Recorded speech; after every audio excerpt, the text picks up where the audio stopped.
Wherever you go, just put a stamp on yourself. That means you have to just create that you are best and you are doing the good things to others.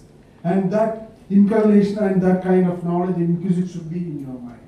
My dear friends, when you see the patients, see that it is your brother, sister, or father, or family who are it may be, then only you can treat them. This is only advice I can give you, because I am not from this profession. I learned this profession due to the passion, only the administration side. But I know each and everything what's happening in the medical college and institutions everywhere in the country. So